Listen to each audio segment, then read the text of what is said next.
Alright, this time the Quick Speed Shop. Check it out. Got some strong mounts made. I'm going to show you how I did it for the running boards on the Model A hot rod shop truck. I'm a professional. Don't try this at home.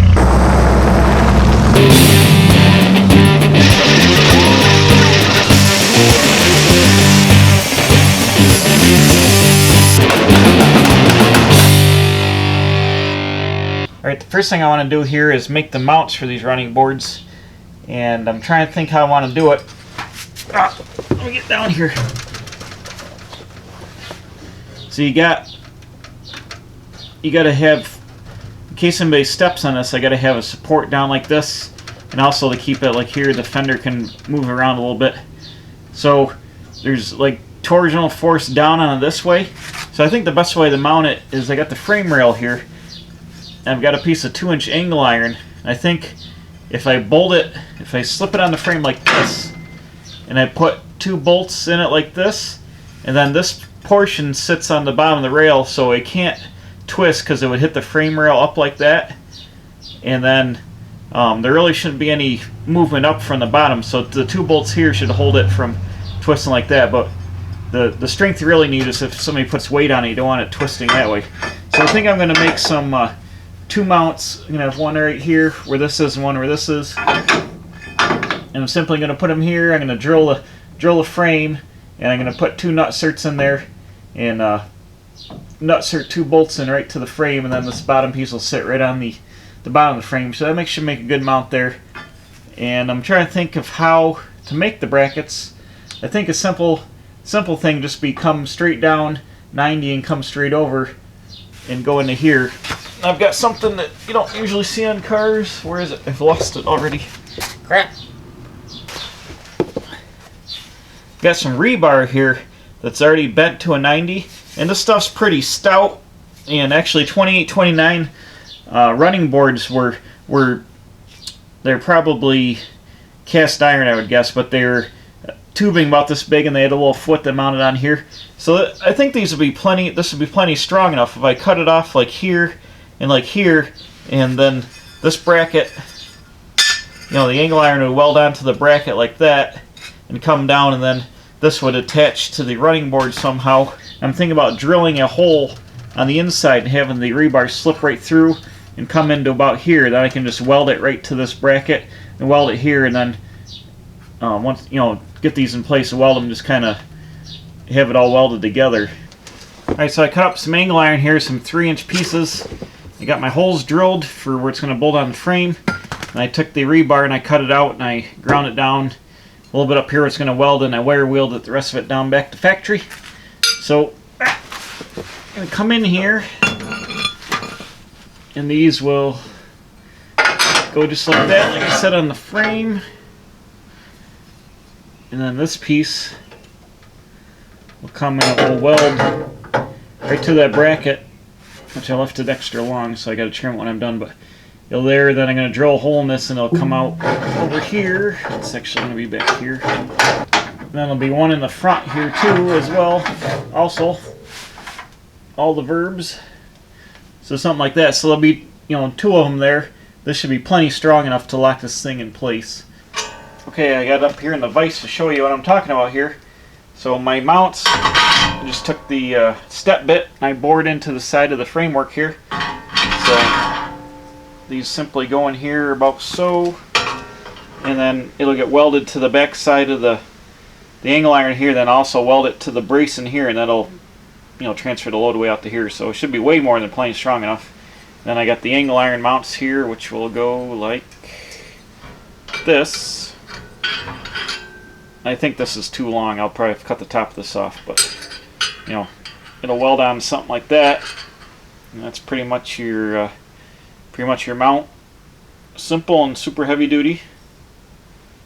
So the reason these are 2 different lengths is because the running boards stay straight, but the frame is angled. The frame's pinched. It runs at an angle to the inside, so that's why these are 2 different lengths here. But look at that. Bam, that should work. Okay, I've got the first 2 holes drilled in the frame for the bracket up here. I'm just ready to put the nut cert in, so I got my nut cert tool.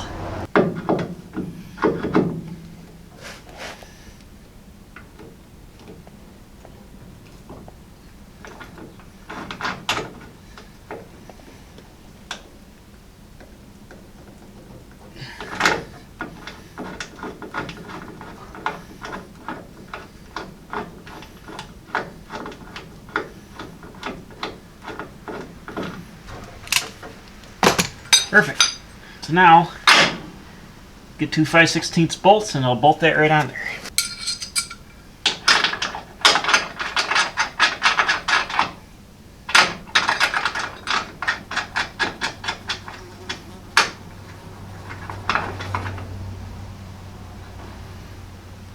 Look at that. So now,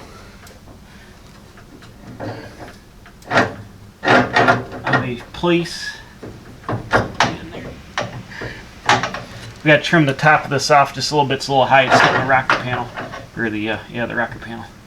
But that'll go there, and that'll just weld on here, and then weld onto the running board, and it should be super strong. So I'm just going to go to do the same thing. I'm going to take the rear piece, hold that up, get the plate marked, and get that mounted, and then be able to hold the running board up where it's got to go, and then start tacking this and get this mounted up like this.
Man, a storm blew and it's pouring out there, but check it out. That seemed to work pretty good. This is nice and solid on here now, just being tacked together, and I think it's going to work out good. Bam!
Alright, well, the running board's cooling. I'm over here working on the exhaust system.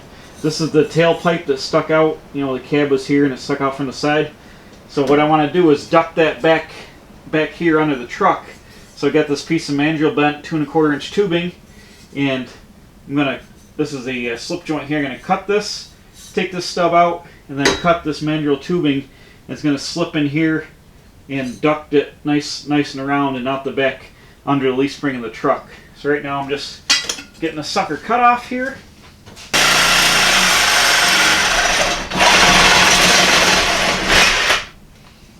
Okay, here we go. Here's half the mandrel tubing.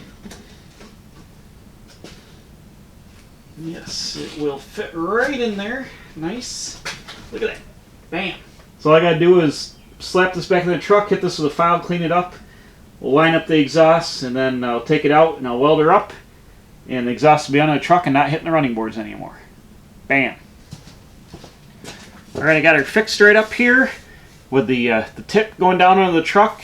Look at this. I did like a 60s cut from like a stock looking tailpipe action on the bottom, so when it's down on the truck it'll blow most of the exhaust down by the ground.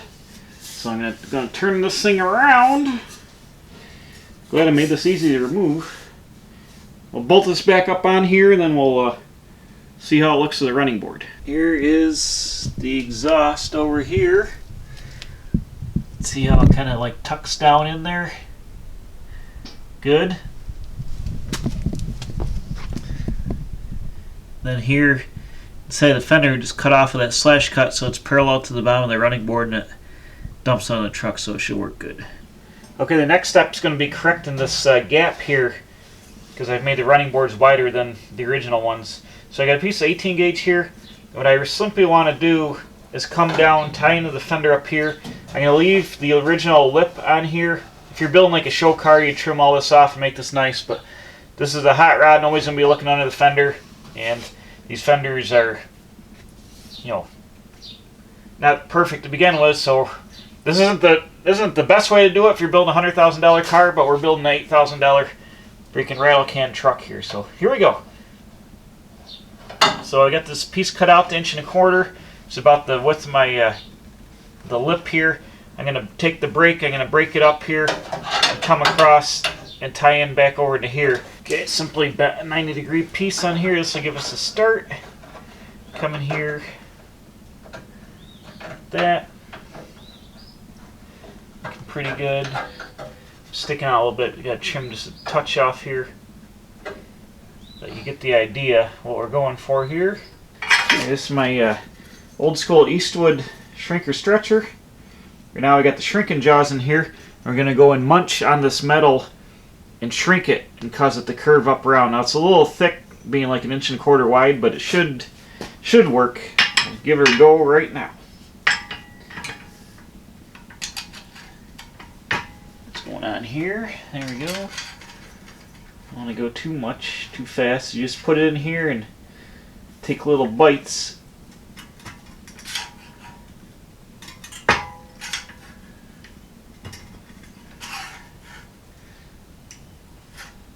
Come out here a little bit.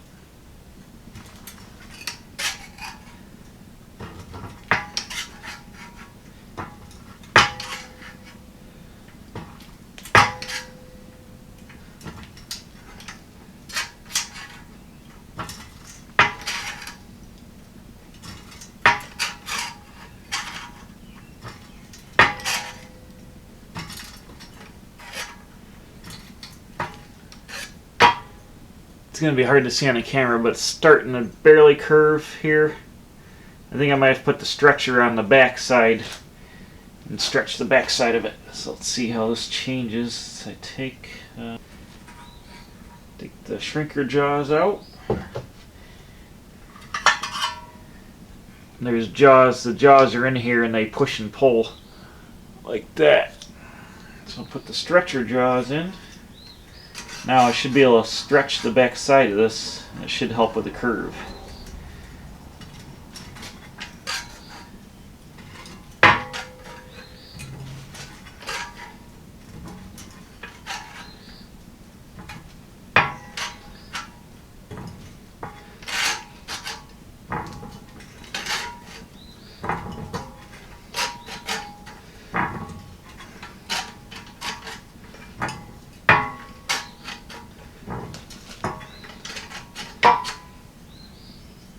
Now you can see it's starting to get more of an arc to it because I shrunk the top and mushed it in, and then I stretched the bottom and spread it out. But you can see it's starting to get that shape right there.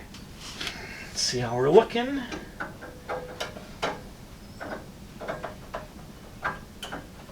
Not too bad. Actually, that looks real darn close right there.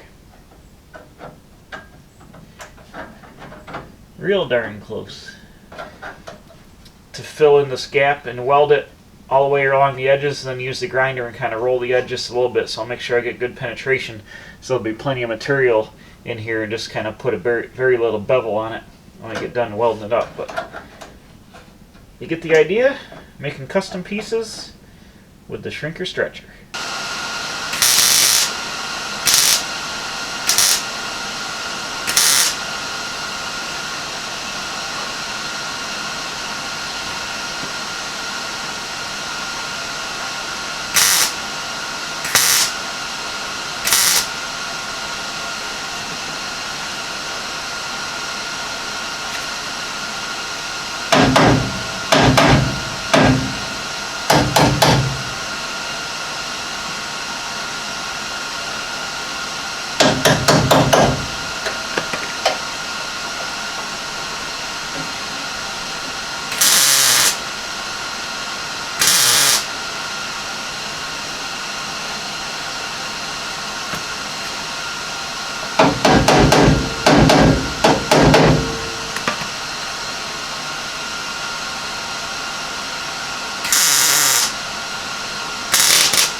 There we go. Got her all welded up and ground down.